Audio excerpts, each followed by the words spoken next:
The David Pakman Show at davidpakman.com. Welcome to the David Pakman Show. So much to discuss today. The biggest news, if you've been paying any attention at all, is this news related to the NSA. Glenn Greenwald has a fantastic article in The Guardian about this. It turns out that the National Security Agency is collecting the telephone records of millions of American customers of Verizon under a top secret court order that was issued in April, so a couple of months ago, less than 2 months ago. And there was a copy of this which was obtained by The Guardian, and it requires Verizon on what is described as an ongoing daily basis to give the National Security Agency information on all telephone calls in its systems. And this includes both calls made from, in other words, between two people in the U.S. and between the U.S. and other countries.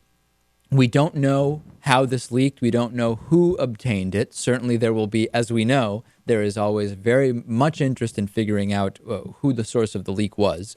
And I looked at the court order, and let's look at exactly what it includes. It includes originating and terminating phone numbers, identifiers, calling card numbers, time and duration of calls. It doesn't include any of the substantive content of the communication, for example, the name, address, or financial information of the subscriber or customer. Of course, with a cell phone number, authorities can easily find out who probably is using that phone. And it is further ordered that no person shall disclose to any other person that the FBI or NSA was even looking for this type of information unless it is directly related to this. So, for example, if you're talking to an attorney, if you're Verizon, you're allowed to ask your attorney about what's going on, and you can mention the fact that the FBI wants this information and the NSA, but you can't really talk about it in any kind of public way. So let's think about this in a couple of different ways. This shows that the Obama administration is looking at records of people indiscriminately and in bulk, right? Regardless of whether there's any specific suspicion of wrongdoing. And the Obama administration defends this the way we would expect them to, which is saying, listen, this is a way that we can combat terrorism. And I understand that, right? I can imagine how that would be useful. Someone commits a crime, for example.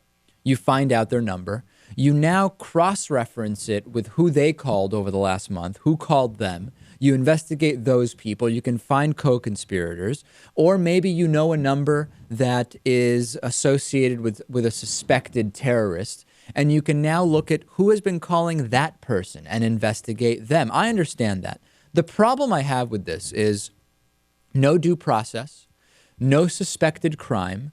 Not even, remember when we talked about that list of keywords that could be red flags for law enforcement if you're using them in email or if you're saying them over the phone. Keywords have not been identified.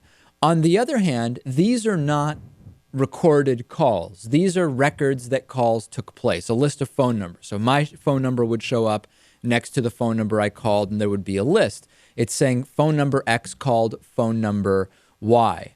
However, this is legal, right? This is legal. The legal explanation is that this is legal under the Patriot Act. And now we have a number of elected officials saying this is a disgrace. We have Al Gore saying this is, quote, obscenely outrageous.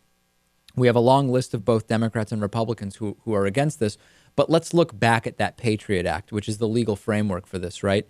98 U.S. senators voted in favor of the Patriot Act initially in 2001. 90 U.S. senators voted in favor of the reauthorization in 2006. Let's look at the House. In 2001, 357 members of the House voted in favor of the Patriot Act, 280 in 2006. And back in 2011, the number dropped to 250. But don't be confused. That's not only because less members of Congress were against the Patriot Act. It's in part because it was President Obama this time extending the Patriot Act that George W. Bush created. What do you think, Natan? This is not an issue of Democrat-Republican. This was under Bush and now extended under President Obama. It is not illegal, but it is shocking to a lot of people and many people incredibly angry about this. Yeah, I mean, the Patriot Act, like you said, was voted 98-0 in the Senate. So they passed something out of fear of being branded a traitor or un-American. Most of them hadn't read it. And now it's coming back to bite all of us. At the same time, if you look at what this does, my understanding is that, you know, the NSA plugs in all of this info into a computer. They run an algorithm that tries to infer whether there are certain calls that then need to be looked at more deeply. And if they're going to then wiretap the person, they need to get a separate court order. So there is due process. The court is secret, but obviously it has to be secret, because if not, you would be blowing the whole investigation. This particular court order expires in July, so it is temporary in a sense. There's a specific period over whether during which this is being done. It's unclear whether it's a test of some kind.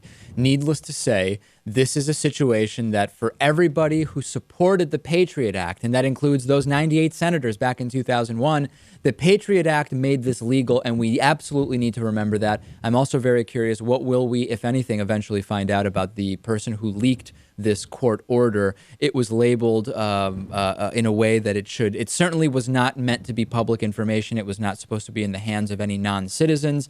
And now it is, of course, available on the internet as a PDF for all the world to see.